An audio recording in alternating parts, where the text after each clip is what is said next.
Halo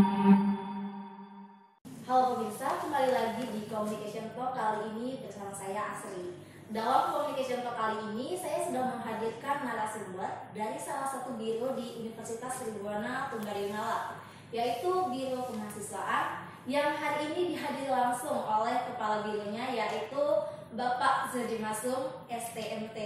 Langsung saja, selamat pagi Bapak. Selamat pagi. Bagaimana nih Pak kabarnya hari ini? Ya baik, alhamdulillah lancar semuanya. Alhamdulillah ya Pak. Ya. Nah Pak, jika di unit ini kan banyak biro ya Pak. Salah satunya Biro Kemahasiswaan. Apa sih Pak tugas pokok dari Kepala Biro Kemahasiswaan itu sendiri? Ya, tugas pokok Biro Kemahasiswaan tentunya langsung ke mahasiswa ya. Kita melakukan pembinaan.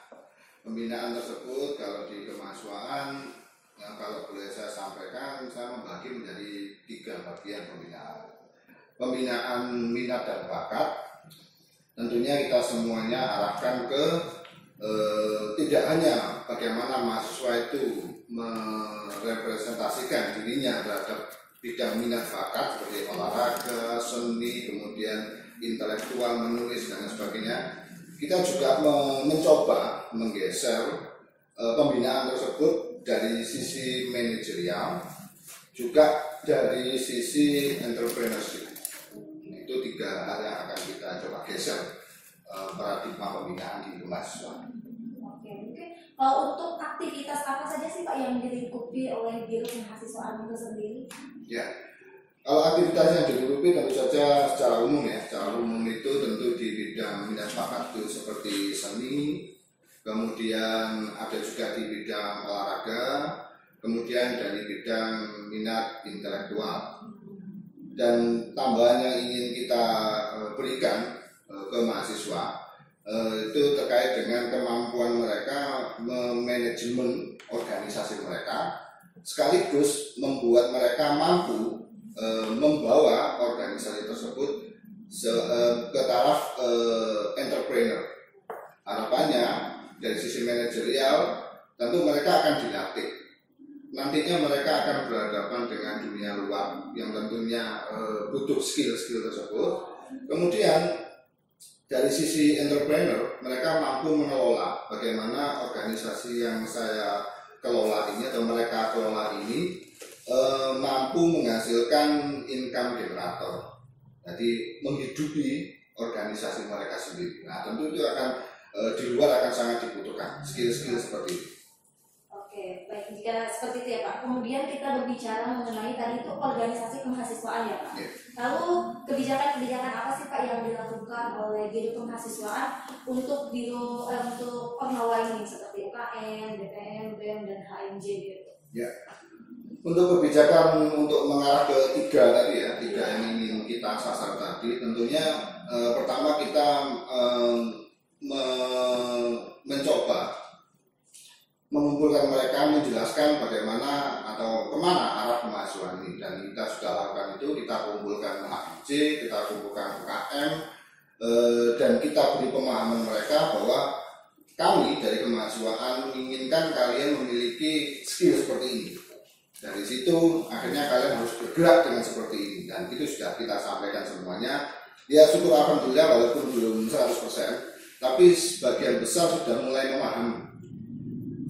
memahami apa yang akan atau kita inginkan dan apa yang harus mereka lakukan. Walaupun itu step by step kan, pelan-pelan semua nanti setelah bergerak ke sana baru mungkin kita akan melihat hasilnya. Nah mungkin untuk yang disampaikan tadi untuk Ormawa ya Pak, ini lebih mengarah kepada prestasi yang seperti apa sih Pak? Ya, kalau Ormawa sendiri yang utama tentu yang mendukung universitas. Pertama mungkin mengikuti event dalam skala nasional, atau mereka harus mampu mempunyai kapabilitas mengikuti kompetisi skala nasional membawa nama universitas. Nah itu yang utama, fleksibilitas. Tapi ya tadi saya sampaikan di layer kedua, sisi manajemen atau manajerial dalam organisasi mereka juga harus kuat, karena kalau tidak ada itu tentu mereka tidak akan punya program dan lain sebagainya. Kemudian yang ketiga, sama seperti tadi, sisi entertain yang harus mereka punya supaya mereka mampu mengembangkan entrepreneurnya tadi. karena kita lihat belakangan ini tidak banyak UKM yang bisa menggiring masyarakat atau minimal di dalam universitas sendiri untuk mengajak ayo masuk di UKM saya karena saya punya ini. Nah itu kan butuh pemikiran-pemikiran inovatif ya. Itu yang kita akan dorong ke sana.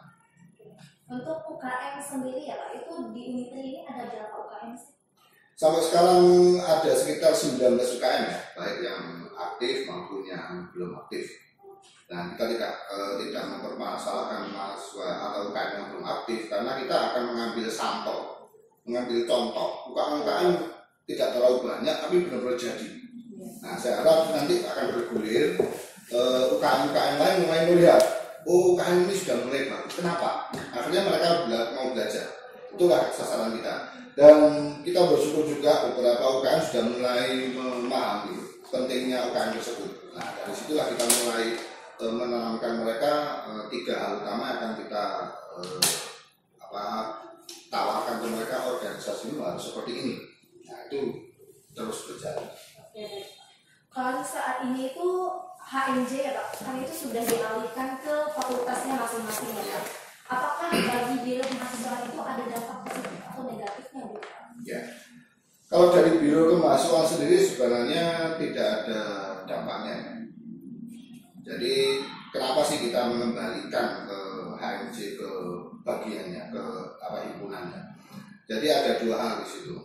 Kita ingin membina mereka, seperti saya sampaikan tadi, kemampuan mereka memanajerial atau mengatur organisasi mereka. Yang pertama, HMJ itu kepanjangan tangan dari prodi. Artinya apa? Dalam sisi program HMJ itu harus mampu menunjang kebutuhan himpunan dari sisi akreditasi. Nah, jadi mahasiswa juga harus tahu sebenarnya kebutuhan prodi itu apa sih, akreditasi itu apa sih, bagaimana peran HMJ kita terhadap prodi kita. Itu yang paling utama. Yang kedua, mahasiswa juga harus mampu, walaupun dia kembali ke himpunan, bukan berarti dia lepas dari organisasi yang lain seperti BEM dan DPM. Kayaknya sih masih banyak ya yang menganggap bahwa kalau kita balik ke prodi berarti kita tidak perlu balik ke organisasi lain. Nah, tapi itu yang ingin saya tekankan dari manajerial tadi, kedewasaan mereka berorganisasi itu juga soft skill. Bagaimana mereka harus mampu membagi atau berkolaborasi dengan organisasi lain, karena sangat tidak masuk akal bahwa kita dalam satu universitas berjalan sendiri-sendiri. Ya. Jadi ketua organisasi HMJ juga harus mampu mana yang harus program saya yang menunjang himpunan dan mana yang berkolaborasi dengan BEM, HMJ dan bahkan UKM lain. Nah itu akan melahirkan efektivitas kerja yang tinggi. Harapan kami di situ.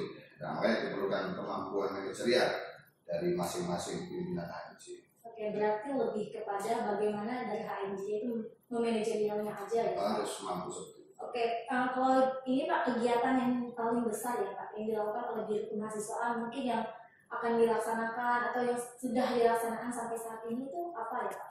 Ya, yang paling dekat ya, paling dekat ini PKM, Program Kreativitas Mahasiswa. Itu harapan kita menjadi flagship atau program kerja utama dari kemahasiswaan. Apa sih sebenarnya targetnya? Targetnya bukan melulu untuk kemahasiswaan, tapi kita sebagai lembaga yang mendorong mahasiswa untuk berjalan atau melaksanakan aktivitas mereka sebagai mahasiswa secara efektif dan efisien. Kenapa kita mendorong PKM? PKM itu kalau kita baca dalam panduannya itu dibuat secara bertingkat. Mahasiswa semester 2 mulai dikenalkan atau semester 1 mulai dikenalkan bagaimana membuat ide, menuliskan ide. Kemudian level selanjutnya bagaimana menulis ide, melahirkan ide itu dalam penelitian. Setelah penelitian atau pengabdian masyarakat ya, pengabdian masyarakat, kemudian mereka mampu mempublikasikan hasil karya mereka dalam artikel ilmiah, dalam PKM AI. Jadi itu bertingkat kalau kita pahami ya. Jadi saya kira itu bahkan sedini mungkin mahasiswa itu akan mampu berpikir kira-kira nanti saya skripsi mau ngapain. Penelitian saya mau ngapain? Karena bertingkat seperti itu. Nah, itu yang akan kita kejar. Artinya mahasiswa terfokus bagaimana mempercepat studi saya.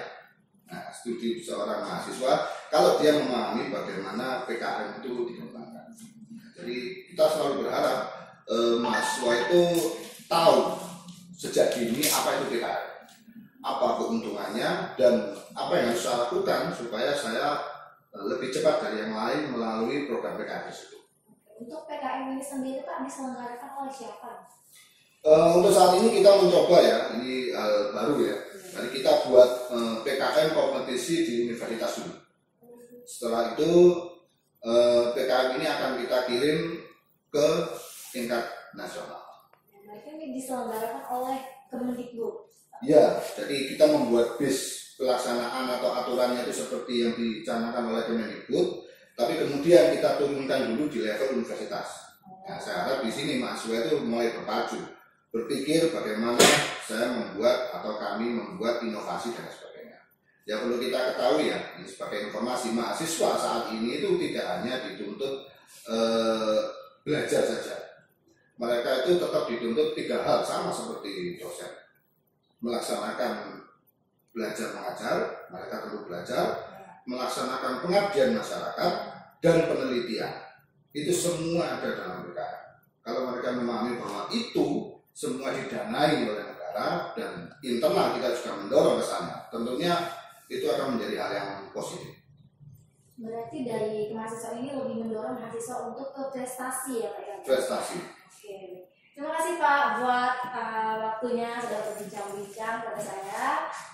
Oke, setelah kita berbincang-bincang banyak hal bersama Kepala Biro Kemahasiswaan Unitri, di sini saya dapat menyimpulkan bahwa Biro Kemahasiswaan ini tugasnya adalah untuk merangkum dari setiap organisasi mahasiswa untuk lebih menekankan kepada prestasi mahasiswa di Universitas Tribuana Tenggarani Malang ini, baik secara akademik maupun non-akademik.